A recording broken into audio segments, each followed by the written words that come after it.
Profeta Isaías, capítulo 1, do verso 18 ao verso 20.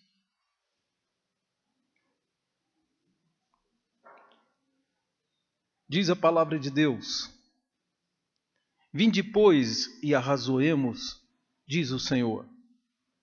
Ainda que vossos pecados sejam como a escarlata, eles se tornarão brancos como a neve.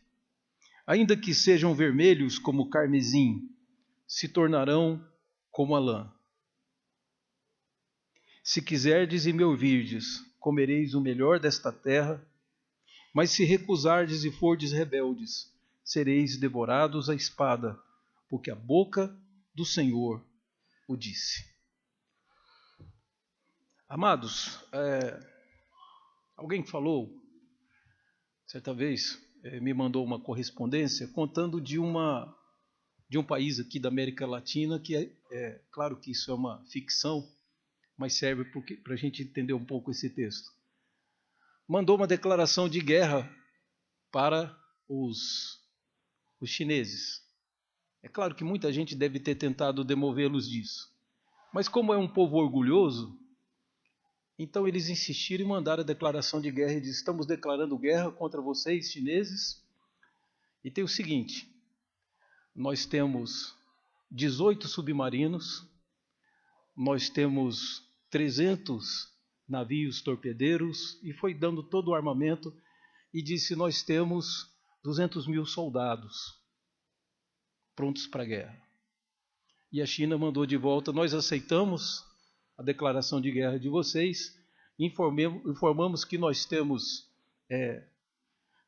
100 mil torpedeiros, nós temos 200 mil de mais armamento, nós temos 500 submarinos e nós temos 5 milhões de soldados prontos para a guerra. E então o governo sul-americano mandou a resposta de volta dizendo: nós estamos retirando a nossa proposta de guerra. Nós não temos cadeia para pôr tanta gente. Claro que isso é piada de brasileiro sobre argentino, né? E são tão orgulhosos, nós não temos onde pôr tanto prisioneiro. O fato é, queridos, que quando nos é feita uma proposta de paz por um inimigo, pode ser que isso não nos soe bem, porque você aceitar a paz, a proposta de paz, é você admitir que perdeu a guerra, ou que você é inferior. Então, porque é uma posição incômoda, não significa que não seja a posição mais sábia. Como disse um pensador brasileiro, um jornalista, que certas derrotas são mais honrosas do que algumas vitórias. Então, quem é que disse que você tem que ganhar sempre?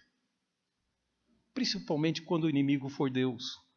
Esse texto que nós lemos é uma proposta de paz. Deus está propondo paz a Israel.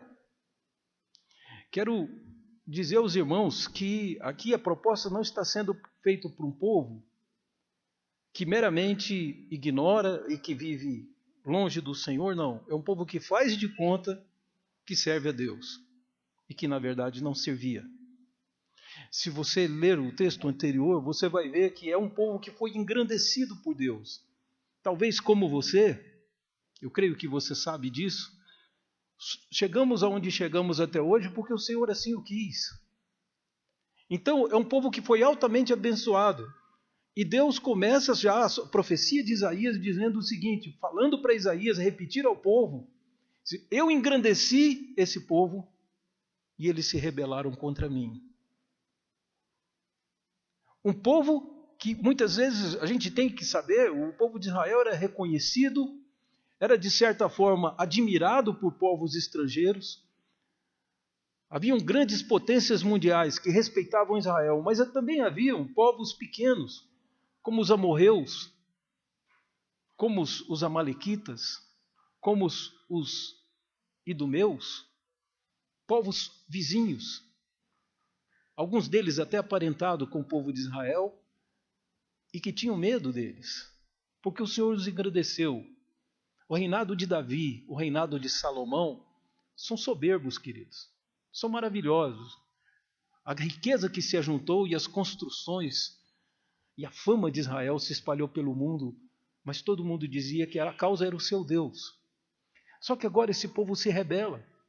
Deus chega de dizer pelo profeta Isaías, olha, é incrível que o jumento sabe quem o alimenta, o boi sabe quem leva a palha e dá comida para ele, mas o meu povo não me conhece. O meu povo se afastou de mim. Então Deus, com a maior facilidade, poderia dizimar aquele povo. Por que não aceitar uma proposta de paz de um Deus que tem o controle sobre os céus, que tem controle sobre a chuva, sobre o sol, de um Deus que tem o controle sobre o vento, coisas que o homem não controla, coisa que o máximo que o homem pode fazer é se prevenir, e mesmo assim nunca se previne adequadamente. Deus que tem exército dos céus, Ele tem centenas e milhares de anjos à sua ordem. E eu quero dizer para os irmãos, se você ler na Bíblia, na história de Senaqueribe, que lembrávamos hoje de manhã lá na classe de professores, só um anjo de Deus feriu todo o exército dos sírios. E uma população de soldados, de mais de 100 mil soldados, foram mortos por um anjo.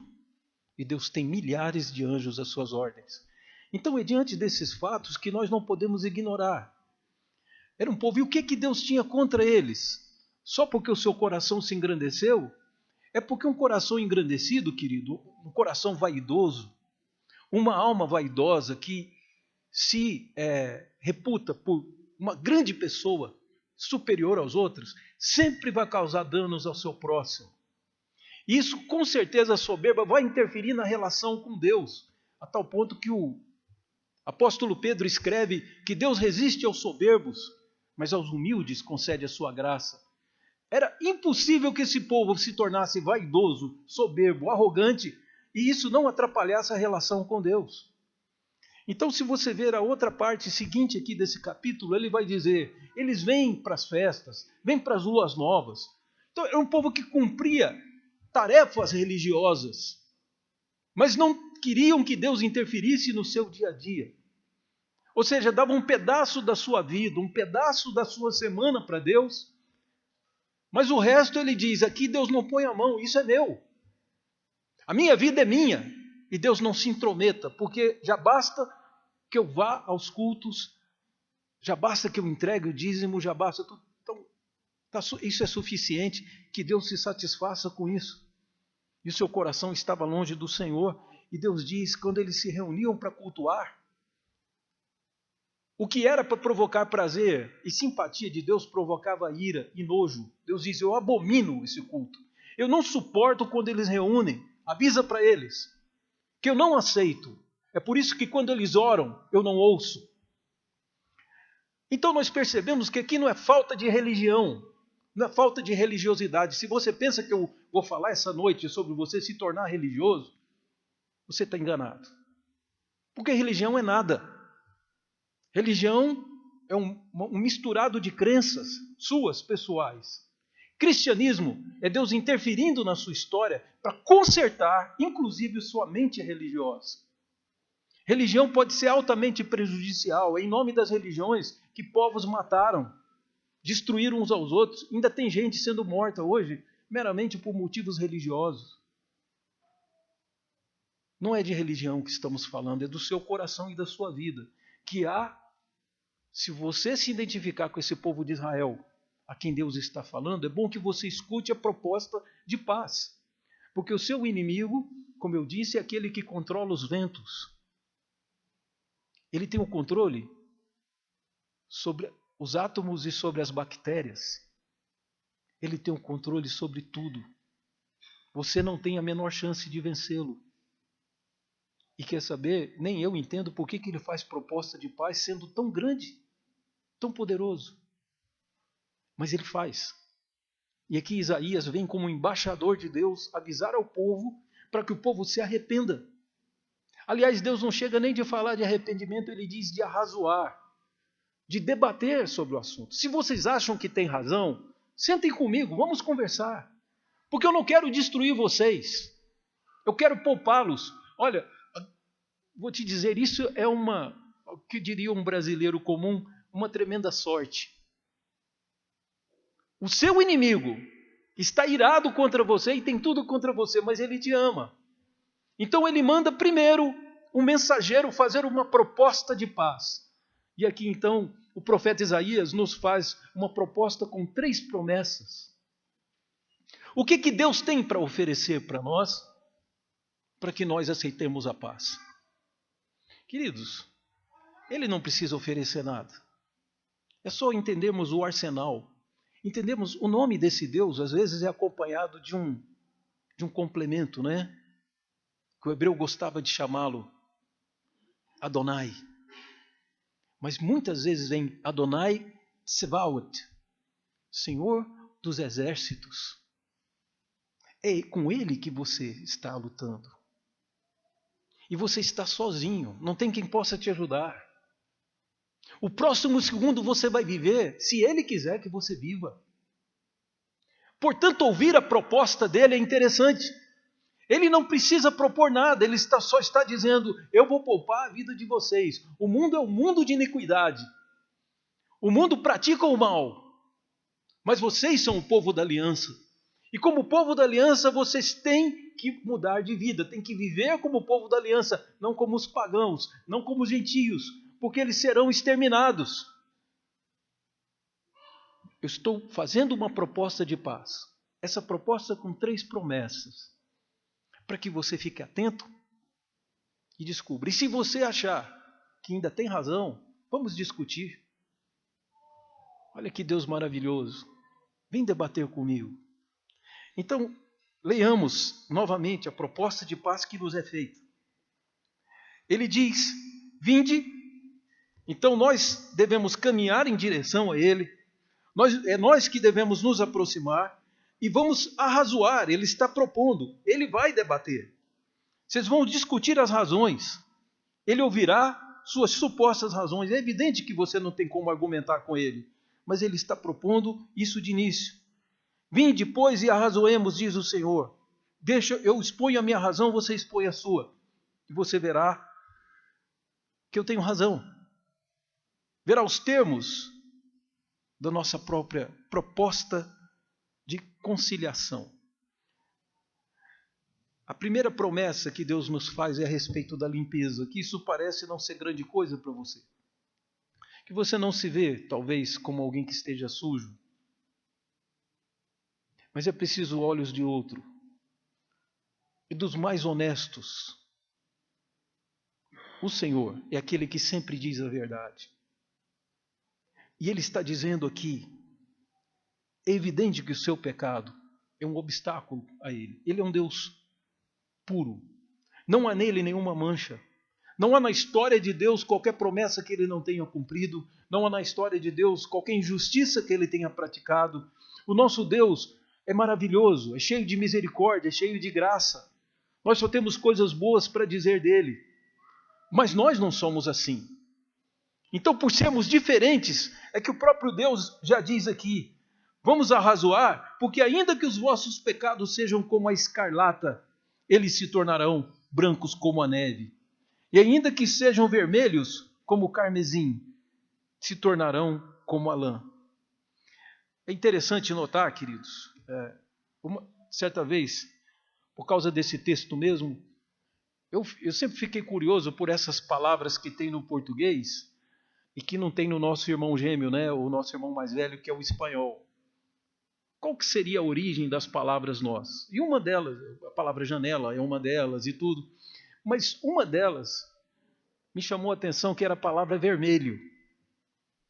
Que eu fiquei imaginando de onde que vem a palavra da nossa língua vermelho, porque na nossa língua, de onde nós viemos, que é o espanhol, existe outra expressão, né? Rubro, alguma coisa assim. E aí, tentando saber, acabei descobrindo que vermelho no latim na verdade é vermilho, que significa vermilho, alguma coisa assim, que significa vermezinho. É um vermezinho. E descobri, pesquisando mais ainda, que nossa língua deu esse nome por causa de um bichinho que as pessoas punham para tingir a roupa. Então havia um animalzinho, né? O mineiro diria um corozinho, um coró, né? Um bichinho, um vermezinho que você coloca na água ou coloca no tecido e ele espalha uma tinta vermelha. E era assim que as pessoas tingiam as roupas de vermelho.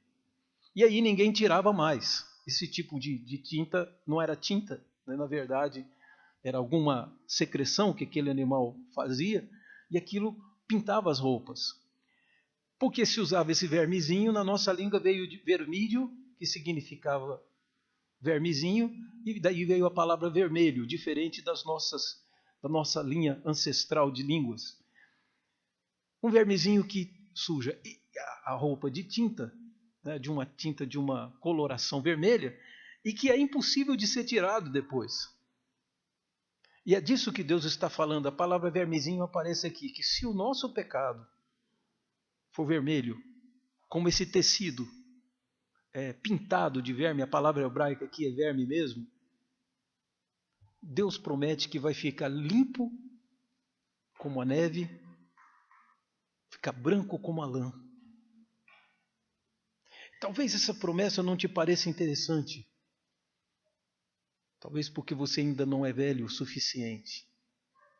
Mas uma das coisas mais difíceis da nossa vida é lidar com a nossa consciência, querido. Você não sabe o valor dessa promessa de lavar-nos e ficarmos limpos. Limpar uma consciência é praticamente impossível. É por isso que as pessoas se convencem que os seus atos não são graves, que os crimes que nós praticamos, que as atrocidades que nós praticamos no dia a dia não são graves. Nós mentimos para nós mesmos, tapamos o ouvido para Deus, porque é impossível conviver com a nossa consciência pesada. Na verdade, os sanatórios e institutos que abrigam loucos, qualquer pessoa pode te dizer isso. É principalmente por causa da culpa. Pessoas que não conseguem viver com a culpa do que praticaram. Queridos, não fosse esse o grande problema da nossa mente, não teria Sigmund Freud dedicado tanto do seu trabalho à culpa. É a coisa que mais um psicólogo tem que trabalhar, é com a questão de culpa. E aí, muitos se armam de alguns argumentos para dizer a você que a culpa não é grave, que o seu pecado não é grave, e amenizar a sua consciência para que você possa viver. E você se distrai. E não é à toa que se você chegar numa favela, você talvez ache algumas casas que não têm geladeira.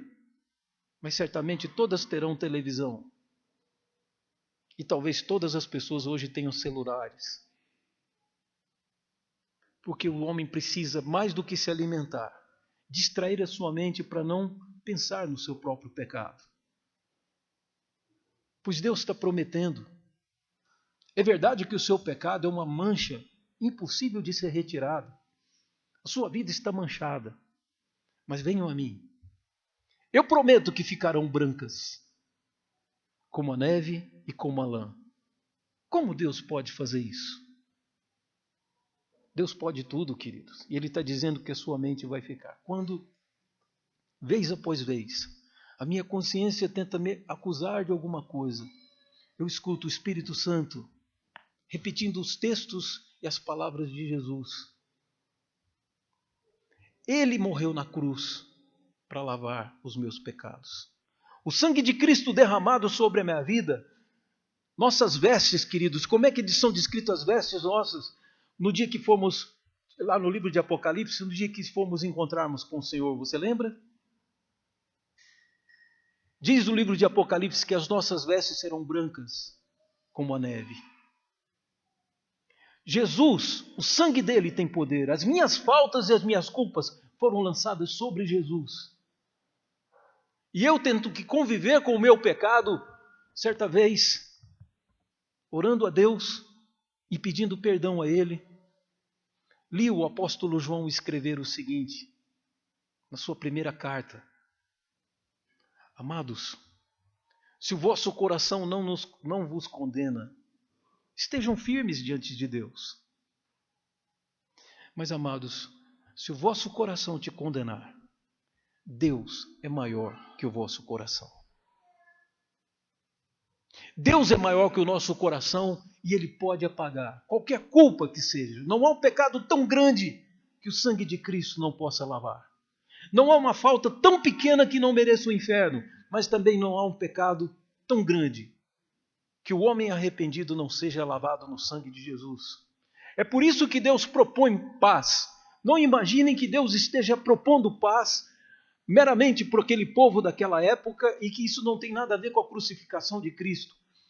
Tudo em Isaías tem a ver com Jesus. Isaías é chamado pelos comentaristas que admiram, todos eles admiram esse profeta, e ele é chamado de o Evangelho do Antigo Testamento. Em nenhum outro livro do Antigo Testamento Jesus é tão bem desenhado como pelos traços do profeta Isaías. Aqui é uma promessa de Jesus que ele vai lavar de todo o pecado. Só o sangue dele pode fazer essa coisa impossível que é apagar na história aquilo que nós fizemos. Eu imagino a dor que um homem sente, como esses muitos presidiários que entregam sua vida a Jesus. Por ele se converter, nenhum dos que ele matou vão voltar à vida, vão ressuscitar. Não há como mexer nisso. É por isso que a mancha parece impossível de ser removida, e é realmente. Não tem como eu apagar os meus atos na história. Mas Deus diz que apaga a minha culpa. E o profeta Miqueias diz algo que é chamado por alguns pastores de a santa amnésia de Deus. Falou assim: quem é, Senhor, como tu, diz Miqueias, que te esqueces das nossas transgressões e perdoa as nossas iniquidades? Tão certo como vive o Senhor, Ele pisará as nossas iniquidades e lançará os nossos pecados nas profundezas do mar. E aí o Espírito Santo diz ao seu coração: se Jesus já lançou os seus pecados na profundeza do mar, pagando o preço deles na cruz, quem é você para ir lá retirá-lo e sofrer com ele de novo? Então veja só que ele sabe que depois de perdoados nós vamos olhar aquele amor de Deus e o nosso coração vai doer por causa da falta de dizermos como fomos injustos com o Senhor. Mas ele diz que as manchas serão todas apagadas e limpas. Mas há também uma segunda promessa. Essa promessa está no verso 19. Ele diz: se quiserdes e me ouvirdes, comereis o melhor dessa terra. Deus está dizendo: vocês estão prestes a serem expulsos dessa terra, a perderem tudo o que têm. Tudo o que vocês julgam propriedade de vocês pode ser tirado num instante. Quero lembrar você que você está no Brasil. Cada vez mais, inclusive os países estrangeiros já reconheceram isso, cada vez mais a nossa situação é insegura. O Brasil está se tornando um país não confiável. E preparem-se, você pode perder tudo de repente. Aqui a nação de Israel estava prestes, cheio de inimigos à volta, cobiçando as coisas que ela possuía. E agora Deus diz: mas se vocês quiserem e me ouvirem, vocês comerão o melhor dessa terra. Deus diz: ninguém vai tocar vocês. Até o que é deles vai ser dado. Você vai ter o melhor dessa terra, vai ter uma vida maravilhosa. Então não só a sua culpa é lavada, mas há uma segunda promessa que é: vocês vão comer o melhor dessa terra, vão aproveitar, você, seus filhos, se vocês me ouvirem. Quem está falando é o Senhor da história. É aquele que derruba reis, que divide e extermina nações. Dos inimigos de Israel, queridos, quem é que sobreviveu? Alguém sabe alguma coisa da Assíria? Alguém sabe dos babilônios? O Egito? É só o território, queridos, porque o povo que está morando lá não é o mesmo da época de Moisés. Os povos não sobreviveram. Israel permanece até hoje. A igreja do Senhor Jesus, que Israel simboliza, também foi atacada, mas os seus inimigos desapareceram. Mas o povo de Deus continua vivo. E fizeram profecias de que quando chegassem gente que não crê em Deus, que nós seríamos superados pela razão humana. E que no ano 2000 teríamos poucos velhos na igreja, cabecinhas brancas. Era assim que Stalin falava. A União Soviética dele desapareceu. Não existe mais. E a igreja está cheia de jovens. Nunca esteve tão forte, celebrando a ceia do Senhor e batizando pessoas. É por essa razão, queridos, nós temos que entender que estamos diante do Deus da história. E Ele faz essa proposta para que você deixe essa vida de mais ou menos de Deus, para assumir de verdade como soldado desse exército, como filho de Deus, que honra o seu pai, em qualquer circunstância, que testemunha, embaixadores da reconciliação. Se nós não entendermos que somos os profetas desse nosso tempo, não entendemos o que viemos fazer e nem entendemos o que é ser igreja. E é por essa razão que o apóstolo Paulo nos diz na carta aos Coríntios que nós recebemos o ministério da reconciliação e que somos embaixadores de Cristo hoje. Você é embaixador para proclamar a paz e o convite à reconciliação. Mas nós estamos diante de uma terceira promessa. Então ele diz, se vocês quiserem, é interessante esse paralelismo, se vocês quiserem me ouvirem. Algumas pessoas estão surdas. Algumas pessoas não ouvem. Algumas pessoas têm um problema no coração, elas não querem. E aí, esses Deus diz, ele chama de rebeldes. Vejam o que diz o verso 20. Mas se recusardes e fordes rebeldes, ou seja, se você quiser enfrentar o Senhor, olha a palavra de Deus, sereis devorados à espada, porque a boca do Senhor o disse. Se vocês quiserem, vocês terão o melhor dessa terra. Se não, serão devorados à espada. Interessante, o profeta Isaías morreu, Deus levantou um outro profeta chamado Jeremias, que desde a sua infância, calcula-se com seus 12, 13 anos, já era profeta de Deus, e proclamando para o povo de Israel, até a sua velhice, arrependam-se, senão vocês vão perder tudo. E o povo não ouviu o profeta Jeremias. E Deus entrou na terra pelos babilônios. O próprio Deus destruiu o templo. O próprio Deus levou cativo, por volta de 3.000 hebreus foram levados, entre eles o profeta Ezequiel e também o profeta Daniel. Foram levados cativos para a Babilônia. Por volta de 3.000 hebreus para serem escravos. E a humilhação que eles passaram. Então, talvez as pessoas acham que tem como vencer o Senhor. É uma tolice.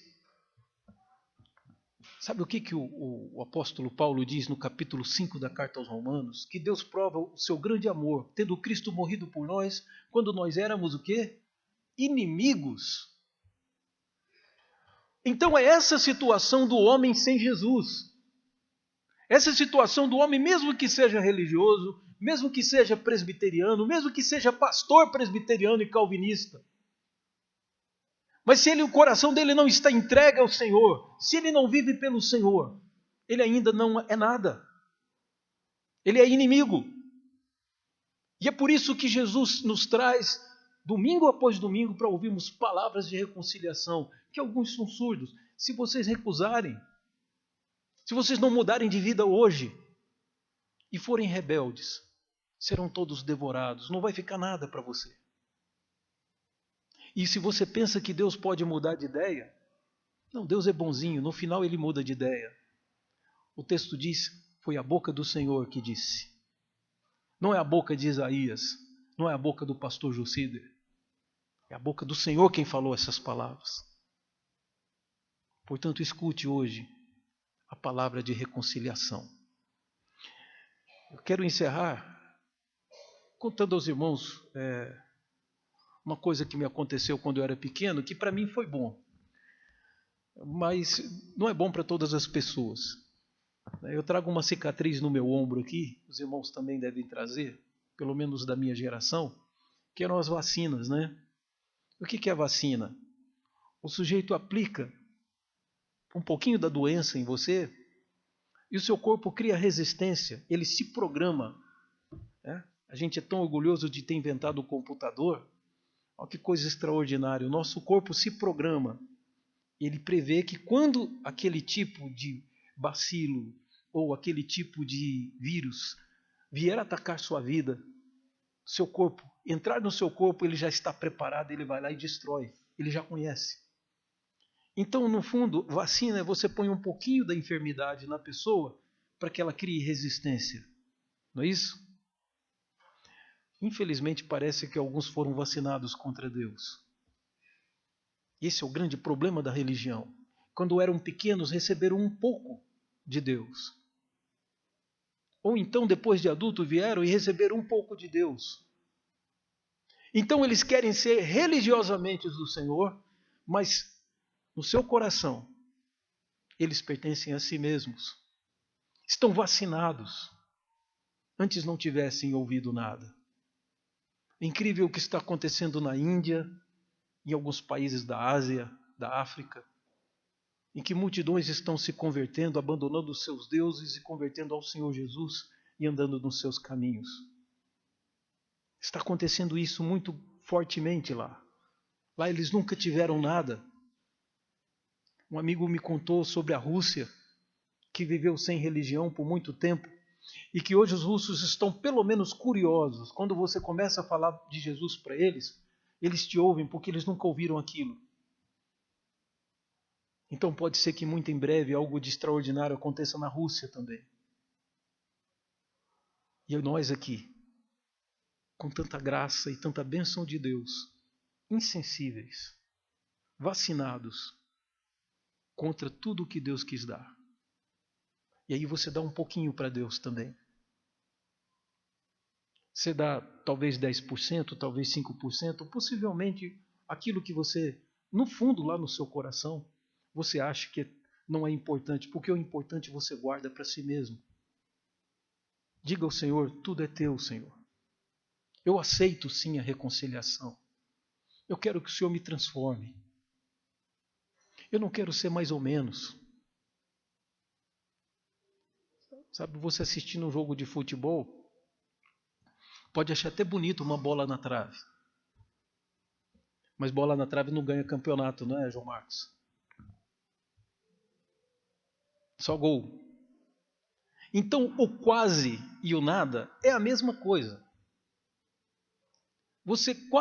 Eu quase fui um crente. Eu quase fui consagrado. Eu quase fui espiritual. Esqueça isso, querido. Deus tem muito mais para você. Ele lava o seu pecado, a tal ponto que fica branco como a neve. A sua consciência fica limpa e você pode olhar para frente e dizer, alguém pagou a minha dívida. Ninguém pode me cobrar, nem eu mesmo, nem meu próprio coração. Podem cobrar de mim o que Cristo já pagou. Jesus já foi julgado, condenado, sem ter culpa, para que eu estivesse livre hoje. E ele disse, se o Filho vos libertar, verdadeiramente sereis livres.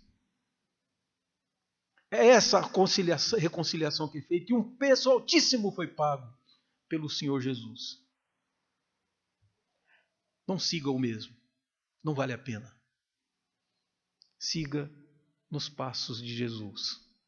Leia o Evangelho e imite Jesus. Responda como Jesus responderia. Haja como Jesus agiria. Como disse o próprio Jesus, que é a pessoa mais amável que esse mundo já teve. Jesus disse, sejam perfeitos, como perfeito é o vosso Pai Celeste, que faz a chuva cair sobre maus e bons, e o sol brilhar sobre justos e injustos. Assim também, ore pelos seus inimigos, e abençoe aqueles que te amaldiçoam, e você vai ser perfeito, como é perfeito o vosso Pai. Meio cristianismo é a mesma coisa que nada. Ou somos integralmente cristãos, ou ainda somos inimigos de Deus. Vamos orar ao Senhor.